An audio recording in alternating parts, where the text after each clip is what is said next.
We got a crazy spec book that nobody's talking about. And if you want to hear about it first, you gotta watch the video. Exactly. Stay tuned. Stay tuned. Welcome back, Gainers, to another incredible, exciting, fantastic episode of ComicGains! And if you're new to the show, I'm Adam. I'm Zach, and this is Princess Rawhide. Looking very lovely, just like usual. Do the Princess Wave along with her. Bow and respect, and of course, there's the Coco Dog. Freshly shaved with her new bandana. Yes. It's a new week and a new Coco. Don't shave her. She doesn't want to be shaved. Sometimes she does want to be shaved. She does want to be shaved. That's true. All right, guys. Today is Monday. We have a killer drop list for you. Mm-hmm. And included in the drop list is an awesome spec that nobody's talking about. I've been screaming at this from the rooftops, and we got the numbers to prove it now. Maybe why you should be going after him. Although Zach may have a different perspective than me, so we'll see. Maybe he thinks it's a dumb spec. It might be crap. Only one way to find out. Yeah, and if you're asking yourself right now, what is the drop list? What have I come across? And the drop list is the ComicGains crew gets together. We scour the internet for trending lists, hot lists, any kind of lists that are put together that have to do with comics. They have to be a year ago, and we figure out which of those books have gone down in price today. We put them in order from biggest drop to lowest drop, or backwards. And if you stay to the very end of the show, the Slab Master, Zach, the King of Slabs, will tell you which one is the deal of the week and which one should be flushed down the toilet. Just throw it out. Can you flush a slab down the toilet? Yeah, if you break it up enough. If you don't have a septic tank? Not if you have a septic tank. Yeah, we can't do that. Yeah. Anyway, before we get into that, we have a brand new drink to the show because we also like to showcase a new drink every week. Yeah. Used to be alcohol. Now we're on a hiatus. Maybe I'll bring it back every once in a while. Right now, I got the Chulo. It's a Chulo brand new soft drink, apparently. Lemon sour. It has Asian art on it, and it's really great. Actually, the princess picked this out for me. It's like Japanese, right? Japanese. Yeah. Japanese, excuse me. But they use a Spanish word, chulo. Anyways, I think that's a butt, I think that's culo. Oh, it's culo. Oh. I don't know. What's a chulo then? I don't know. Comment down below. Tell me what that is. Alright, let me try this. You got nice sunglasses on, though. Is it good? Sour. Well, it is. It's right in the title. I know, but I thought maybe it would be a little less sour. Is it good? You feel like you're winning? I don't know about that. It's brand new. It has a great taste. It needs alcohol in it? But then, yes, there it is. If it was alcohol, it'd be better. It would be amazing if it was alcohol. Anyways. You know what else is better with alcohol? Hanging out with us on Whatnot. Almost every Saturday. Princess is holding down the fort. She's been on every Saturday. And every once in a while, ComicGains, Adam and Zach will be on with dollar starts, 30-second auctions. Check our listing time. Princess is on right after, 6 p.m. Pacific Standard Time. Best deals on Whatnot. Great show. Good times. All friends. All right, let's get down to business. Comic business it is. And let's kick it off. Number 5 on the list. We got Vault of Spiders. Number 1. 2018. The great Cullen Bunn and Giuseppe Camuncoli doing the work on this great book. This is a 2-part miniseries that they did, kind of a spin-off with Spider-Geddon and Spider-Verse sort of stuff. I think this one's specifically Spider-Geddon. And hot book. Last year was super duper hot with Across the Spider-Verse coming out from Sony. Bunch of characters from this book. Their first appearances were going to be showcased. Who are those first appearances? Well, this is the first appearance of Spider-Bite, who is a newer character. We got to see her in the movie, and I've talked about her a little bit before. She's kind of like from this other universe where people live in the internet. And we, kind of seen this like Ready Player One sort of thing. Like, you don't live like your own life, you live in the internet life. And so she got goggles on, and inside the internet world, she is a Spider-Woman type character. Cool costumes. Sometimes she has her hair flowing out the back. Sometimes she's like fully covered. She sort of looks like Tron a little bit. But she's a fun character. I like her sometimes in stories. I really liked her in the movie, in Across the Spider-Verse. You could tell right at the end she kind of backed up Miles and let him get to that other multiverse so she could help him out, and then she clearly is joining the team. So good spec. We're going to see her definitely in Beyond the Spider-Verse. She looks like she's actually officially part of their Spider good guy team. Nice. So exciting book. Also has first appearance of Web-Slinger Spider-Man, who we got to see him in the movie as well. He's that cowboy version, so he's actually on the he's on the horse, and the horse was wearing a mask too, which was funny. Funny enough as well, though, he has a cameo appearance all the way back in an ASM book in 2014. So, oh, wow. Yeah, they brought him back, so it's kind of cool. There's also a lesser-known character named Savage Spider-Man that shows up in this book. Not as important. I don't think he's made an appearance in the movie. He's a Peter Parker who grew up in the Savage Land. So kind of interesting. But yeah, I definitely think it's a cool spec. This book blew up and got really expensive right around the movie was coming out, because it's kind of was more of around like a $10 to $20 book raw, and we saw some sales high as like 80 to 100 raw. Which may be a little high, but it's still an exciting book, and I don't think we've seen the last of Spider-Bite. She was just in the most recent Edge of Spider-Verse book that came out. But more importantly, it's number 5 on the list. Is it a good time to buy it? I don't think it's dropped as far as we thought. Not as far as we thought. No, it's holding the value. Yeah, it's holding the value like a vault holds money. Ooh. I'm trying to make something funny. I don't know. Anyways, at $129 for a CGC 9.8 about a year ago. Now, last sold $90. I will say, it seems like it's starting to trend back up again. So that's pretty interesting. So I don't know if this is the right time to buy it or not. If it's trending up, it's going to get more expensive. Maybe. Who knows? But $129 to $90. Range $24. As cheap as $24. And as high as $149. Average sale is $97. It's a 30% drop. There's 119 total graded. 86 of them are 9.8. It's only 119. 119. Wow. But most of them are 9.8s. 72% of total graded.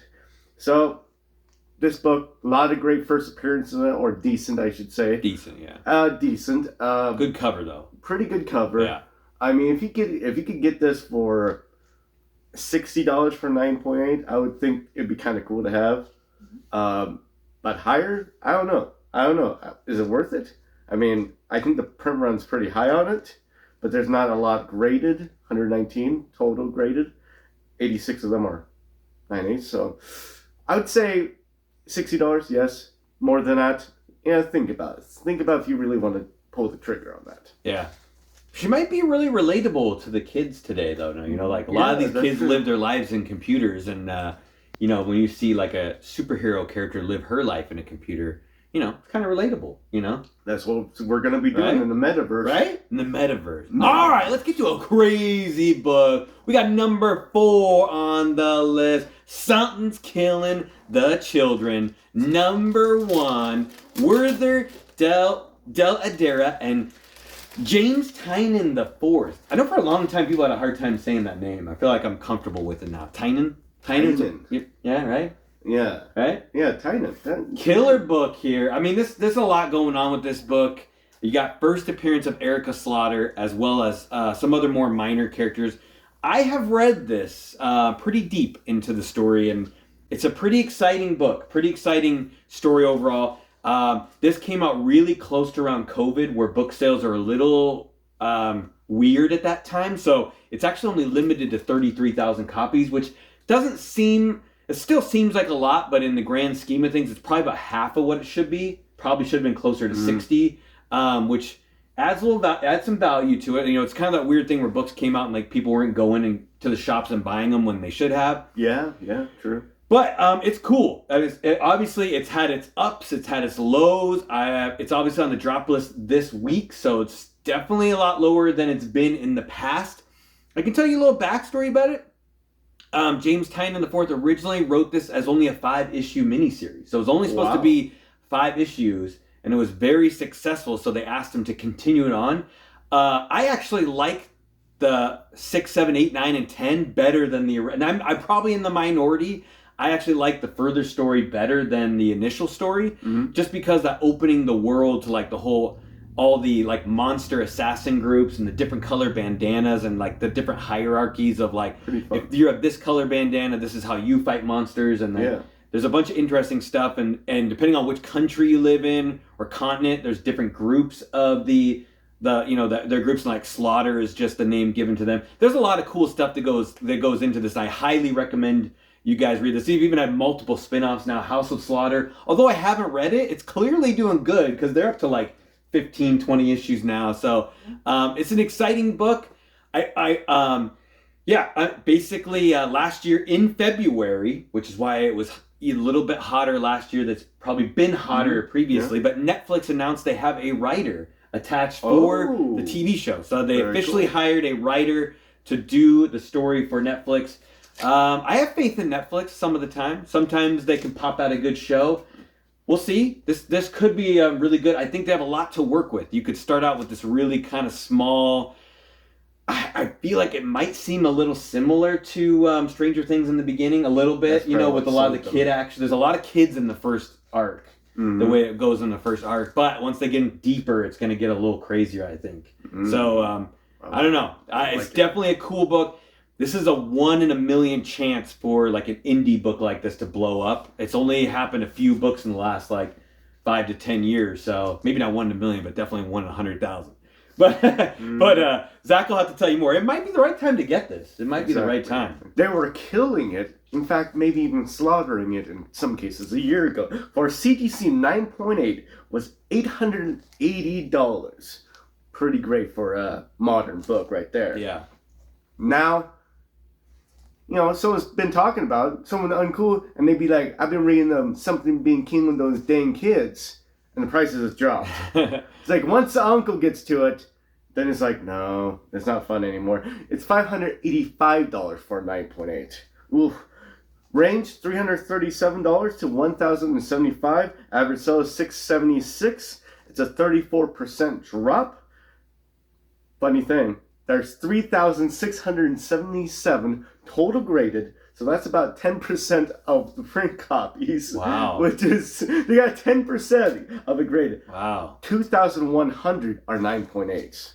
That's a lot of 9.8s. That's 57%? That doesn't make... No, yeah, that makes sense. 57%. My math might be a little off on that. Now I'm looking at it. But it's close to that. That's neither here nor there. It's 2/3. It's basically 2/3 of total graded. 57%. 66? I think I'm off a percentage. So great story. The story is what's selling it. It has great artwork, great cover, iconic. Iconic cover for sure. It's always going to be iconic. So it's always going to have value as long as the Netflix show doesn't destroy it. Yeah. $585 for 9.8. I think that's kind of high, but at the same time, it has a lot of potential. If you're going to go after this book, I would say most likely you'd want it, signed. You want to sign, make it a little bit more unique, because it's, 2/3 of the print run are 9.8. You want yours to stand out a little bit more, so have a signature on it. You don't have to, but that's just my opinion when you have stuff like this. Have it signed. Like an older book, like for example, an Avengers something or other. You want a high grade, it doesn't matter. Or you could, if you can get a high grade, awesome. You don't need it signed. The book sells itself. Yeah, that makes sense. Hopefully, this definitely has like that saga sort of feel to it, or like The Walking Dead, where people didn't catch on to this until like book 5 or 6 came out. Like we didn't start hunting this book down until like, the 2. Nobody even ordered 2, 3, and 4. That's why they're all worth a lot of money, because those print counts are super low, which is kind of nice. There's a lot of books that come out where like everyone's anticipating like issue 1 comes out. This is the next Something's Killing the Children, and everybody buys like 1 million copies of number 1, and it just tanks. Yeah. So and there's some times where this book sold as high as $1,200 in raw, not even a 9.8. So it's crazy. I don't know if it'll go back that way, but the show's awesome. Definitely. If it pulls The Last of Us, anything could happen. Heck yeah. Right? All right, number 3 on the list. Let's go back a little bit. We haven't talked Silver Age today so far. We got Avengers 52? 1968, What? John Buscema, Roy Thomas. This is a double key. Black Panther joins the Avengers. Finally joins those Avengers. And the first appearance of the Grim Reaper. And who's the Grim Reaper? Well, he's the brother of Wonder Man. Oh, right? yeah. Wonder Man's good old brother. Yeah. And Never do you wrong, right? Yeah, it's a nice key. People, they've been speculating that we're going to do a Wonder Man TV show on Disney Plus. I know they've cast a lot of the people already. They've already cast the main actor. I hope this doesn't get canceled because I know it was supposed to be kind of connected to She-Hulk a little bit, and it was a similar sort of feel, like a little bit more jokey and a little less serious like She-Hulk was, and that didn't go over very well. So She-Hulk definitely got canceled for the second season. They put the fork in that one. They're like, nobody wants to see that, unfortunately. But in February of 2023, exactly 1 year ago, Disney Plus announced that they found an actor to play Grim Reaper, and it's Demetrius Gross. He's definitely a little lesser known actor. If you look at his picture on IMDb, Zach maybe will show you right here. You'll know who he is. Like by looking at his face, you're like, I recognize that guy. So he's been in Westworld. He's been in Straight Outta Compton, and just a few things, as well as a whole bunch of other projects. He's just never been like the main character in anything that I've seen. But good. It's going to be exciting if he pops up in this. And I think this is sort of on a wobbly ledge a little bit, where I know a year ago this book was really expensive, and I would have been happy to have this in like a mid-grade copy, and now you could probably find it for a lot cheaper. And to know about that, all you have to do is listen to Zach. Exactly. Listen to me, you never go wrong. Yep. If you listen to me about comics, you do, I think, okay. 60% of the time, you'll never be wrong. Time. Yeah. So Avengers 52 at a 9.0 was selling for $288 a year ago. Now, range $150 to $699. Average sell, $312. That's 48% drop. A 9.8 has sold for $3,840. That's not bad. That's not bad for a 9.8 Silver Age key. There's 971 total graded. 15 of them are 9.8s, and 86 of them are 9.0s. So that's like what? I actually didn't put the percentage down on this one. It's like 1%, let's say. Something like that. It's maybe 5%. Anyways, I'll do the math later. But yeah, it's hard to find this in a 9.8. A little easier than a 9.0. A little bit easier. It's a decent book. Great cover. Nice yellow cover. Yeah, really good yellow cover. Nice yellow cover. It's not super high on my list, but it's a good book. If you come across this book for a good deal, I'd snag it. Yeah. If I was in that situation, I see the book and it's like, oh, it's 30% off. I'm like, I'm buying it. Mm-hmm. I would for sure. It's a great book. I would say if you come across it, buy it if it's a good deal. Next on the list, we got number 2, Ultimate Fantastic Four. Number 1, 2004. We got Brian Hitch and Brian Michael Bendis. We got double Brian's working on this book. What? Right? And worth $1 million. Yeah, this is my spec book of the year, and I'm asking everybody, why is this book so cheap? It should be way more expensive. Zach may tell you though, like maybe not hunt for this book, but this has been like a $1 bin book for a long time, and it's still, you can find this for like $5 sometimes. And I think this book should be really not really expensive, but pretty expensive. I think it should be a lot more expensive than most of the books in any of the Ultimate. Definitely more than like First Marvel Zombies. I think it should be more expensive than that. That's just my opinion. You guys will say. And why is it important? Well, it's first appearance of the Ultimate Fantastic Four. You got Reed Richards, you got Sue Storm, you got Ben Grimm, you got Johnny Storm, the whole team. And why is that more important to me? Well, Reed Richards in this universe, which we call the Ultimate Universe, is the Maker. This is the Maker. He is a bad guy of bad guys, and he's one of the only characters besides Miles Morales that has like transitioned over into our 1610 universe. Oh. So I think he's a huge character. The Maker's been a big deal for quite a while. Just some major things he's been in that I've read. Yeah, Secret Wars. He's one of the main villains in Secret Wars. You get to see him like basically rub elbows with all the villains, Doctor Doom, as they kind of like come over in the big in convergence between the two worlds. He's even a main character in the Donny Cates Venom run. Okay, cool. A huge character in that. And more importantly, what are we all talking about right now? The new Ultimate Universe. He is right now the big bad. Mm-hmm. So it's interesting to me that it's not a more sought after book. I feel like I'm the only person like looking for this book. I've got multiple copies. I'm going to start getting more. I don't know. It may be a good spec. It may be a bad spec. You know, if you guys don't know about this Reed Richards in comparison to the original one, he's a much younger character. You get to see him like grow up even like in high school in the comics. So you kind of get to see him, and he gets bullied a little bit more. He actually makes friends with Dr. Doom when they're like younger, and they do some projects together. And he ends up turning bad when he proposes to Sue Storm, and she turns down his proposal. And it kind of like breaks his heart and like breaks his spirit a little bit. And he ends up kind of like faking this alien attack, and it just makes him turn into a bad guy. And Johnny Storm like scars his face permanently. So he has to like wear a helmet, and it gives him kind of like this different look. And he's a really interesting Reed, because like Reed Richards is the smartest guy in Marvel Comics. Mm-hmm. So the Maker is the smartest guy in his own perspective, but he's a bad guy. And if you get to see him use his stretchy powers like the Max to do evil things, he's pretty nasty villain. Mm. And I throw this out there to Marvel. If they're bringing in the Fantastic Four into the MCU, and they have already said they want to use Sue Storm more as the main character, they don't want to showcase Reed as the main character of the show. Instead of having all four of them be the main, they want Sue to be the main.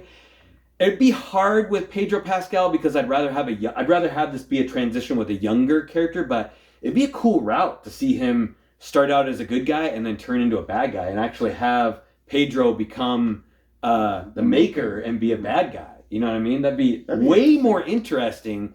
I think his reasons for becoming a villain are a little more redeeming. Like, it makes sense a little bit more. He's not just like, oh, I'm evil. But there's a lot of cool stuff.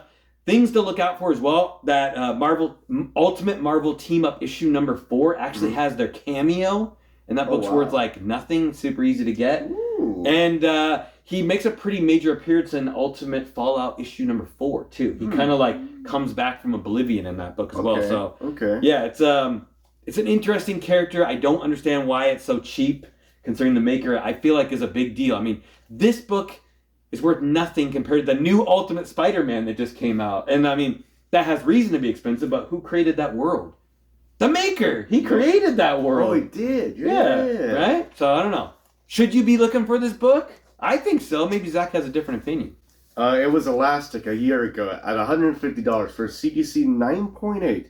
And now it's lost its elasticity. I can't even say the word. It's so horrible. Snapback. It's snapback at $70 for 9.8.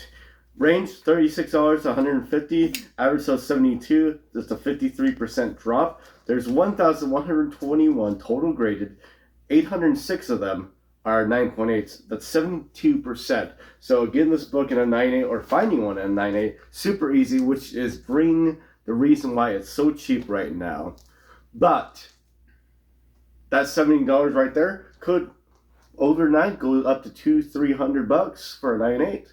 I think it's actually, this book is, I would say it's a reasonable book to go after, along with that other cameo appearance of the Ultimate Fantastic Four. Ultimate Team Up. Yeah. Ultimate Team Up. Yeah. Mm-hmm. So I think for $70, not bad at all. Again, because majority of the graded books are 9.8, I would want to make it once again a little special.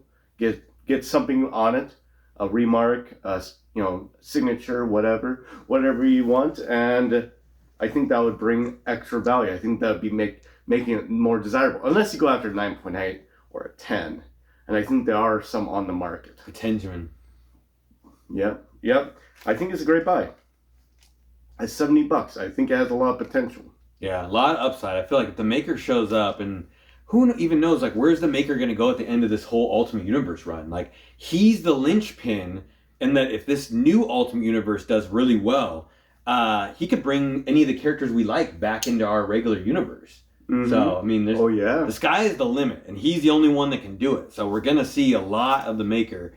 Whether you like his weird helmet or not, I think he looks cool. You know, it's a cool character, cool design. Oh, jeez. But his head's getting a little messed up now. You can like almost see his brain through the top. All right. You made it to the end. You got the #1 drop book of the week. And this might cause a few tears around here because I know Princess bought this book at the height. A little bit of hurt. We got Amazing Fantasy 15. Not that one. The other one. Volume 2. 2006. Pete Woods and Greg Pak. First appearance of Amadeus Cho, the Korean-American genius. I think he's considered the second smartest guy in all of Marvel. So you got Reed, then you got Amadeus Cho. It's a good title to have. Second smartest guy. And if you got Amadeus Cho, he later becomes the second Hulk. And they found it was kind of weird to call two Hulks running around. So they renamed him Totally Awesome Hulk. Oh, no, they called him Brawn. Renamed him Brawn. And it's kind of weird. But he's been a very expensive book for a long time. I think a lot of people thought... I think the major reason is that Universal owned the rights to Hulk, our good old-fashioned Bruce Banner Hulk. So everybody thought at a certain point Marvel's going to switch over to Amadeus Cho and just don't worry about Bruce, get the money off Amadeus. And, and that never really happened. They kind of figured out a way to be copacetic with the deal and they made money together on it. Everything's cool. Amadeus kind of went in the back burner. Now you got talk, Mark Ruffalo maybe wanting to hang up his hat sometime in the future, and we still want a Hulk, right? Mm-hmm. We don't want Scar. Sakaar? No, what's his name? Scar. Scar, yeah. The son. We want Amadeus. We want the team player. Yeah, he looked kind of weird. Yeah, we want our Amadeus Cho. What I mean by team players, he's been on a lot of teams. He's been on the Champions with Miles and Kamala, which is a great team. Could show up in Shang-Chi's next movie, which would be exciting. He was on Agents of Atlas with him as well. So, just really, really cool. But this book has gone way down. Plus, this whole run has been speculated on. Everyone was hoping all these characters would show up. We saw Rania recently, but there's a bunch of really good first appearances in this Amazing Fantasy run, and fantastic read as well. So, is it a good time to bet on the Cho? A year ago, it was going fantastically at $1,250 for a CGC 9.8. Now, not so much. $378. You can buy one in a 9.8. Range, 378, lowest has been, to 1,250. Whoa. Average sell is 701. It's a 70% drop. That's a herder. Ricky. That's a herder. There's 1,487 total graded. Only 349.8. That's 23%. That's a sweet spot. And you know how much I love a sweet spot. Anyways, it's still, for a modern book, is kind of high. But at the same time, if you were to compare it to, for example, the first appearance of Miles Morales, I think it has that same kind of potential of being a big... I don't think it's ever going to be as big. Maybe more like a Kamala or... Maybe as a Kamala... Well, America. 9.8... Well, anyways. I believe this book's going to go back up. It might take a little bit of time. I'm surprised it went down, to be honest, but Adam gave a lot of good reasons for why that is. I mean, we all thought she was going to be the big... he. Excuse me. I'm just looking at Coco. But anyways... everybody thought he was going to be, pretty much the character that's going to come out in the MCU soon to, take on the role of Bruce Banner, or not Bruce Banner, but as the Hulk. And that didn't happen. So I think it will. I think it's going to be a little bit of time. Sometime, yeah. I think this is a fantastic book. It's like I said, it's kind of not expensive, but do you want to pull the trigger? Do you not? But I do think it's going to go. I think it's going to go up. He'd be a fun character to mess with, too, where, just like in the comics, he could show up and be this genius for, a movie or two, and not even have it just be an extra character, and we'll all be knowing that he will turn into Hulk, but they won't do it yet. He could show up with Shang-Chi and be, his guy in the chair, like hooking him up with all this like smart stuff and doing stuff, but then he doesn't turn into the Hulk yet. And then you're like, when's it gonna happen? It's like Ned Leeds. Yeah, too. but He shows up and like and everyone's like, when's he gonna turn to Hobgoblin? Yeah, exactly. Yeah. And it's a hype. It'll make us even more crazy, like stir crazy. Like, when's it gonna happen? And then they don't ever do it. They gotta do it. They gotta do it. And I think it's gonna be because. Well, no, I'm talking about another. We'll talk about that another time. But all right, what's the book of the week? Yeah. What's to get? What's to grab? I think that one of the good books to grab would be probably decently Amazing Fantasy 15, but the book that you have to grab, if you're going to go off of this list, and you're going to say, I'm going to buy one book on this list, for sure, Ultimate Fantastic Four, it's $70. $70 for a big key, potentially it's going to be a big key. It is the first appearance of the maker, but it has so much potential. Why not? Why not buy, Google when it came out, knowing it's going to go crazy, buy it, and then it shoots up to it. If you know it's going to shoot up like crazy, just buy it before it shoots up. Yeah. You could go out and buy like 20 copies for like under $100 and then get them all graded. Yeah. Like, get in the 9.9 pre-screen. You'll probably get one. Yeah, the way the world's going. Oh, yeah. Let's not talk about that. Way to bring up a sore subject. What's the next step? 10.0 pre-screen. It's like, no! Why? Pedigree level. I don't want to talk about that. Oh, no. But exceptional. CVA. It's like, oh, that's another. You heard it here first, that's guys. Another one. Ultimate Fantastic Four #1. I'm telling you, it's a great book. Grab them while you can. If you see them for under $5 and they look clean, grab it. You will be happy. There will be a time where you can flip it, where you can hang on to it because you love the character. It's a great read too. A second to probably Ultimate Spider-Man, but a fantastic book. Obviously, it's built there right in the name of the book. Fantastic. But as always, guys, do us a huge favor right now. Stop what you're doing. Put down your beer. Click the like button for the princess because she loves it. It's almost her birthday. Next Wednesday, we will have a special birthday extravaganza. Make sure you're there. Gifts will be opened. Yeah, gifts will be open. Beers will be drinking. And you can drink that day, right? Maybe one beer. But also hit the subscribe and notification bell and leave a comment down below. Let us know if you think this Ultimate Fantastic Four spec is crazy or stupid or amazing or anything. We just want to hear from you guys. We're going way out there on this one. Zach, anything else? Yeah, you gotta share. How you do that is you have to be raised by a ladies' man, right? You gotta be raised almost like by Hugh Hefner when he was alive. And he teaches you everything he knows about women and ladies and how to pick them up. And that's how you become the ladies' man. Oh yeah, that's a lady. Oh yeah. You want a fish sandwich? If you're not freaky or disgusting, I don't want to talk to you. Oh man, that's a great movie. All right, guys. Until we see you next time, stay safe and remember, get those fish sandwich gains. Every single one. Fish sandwich.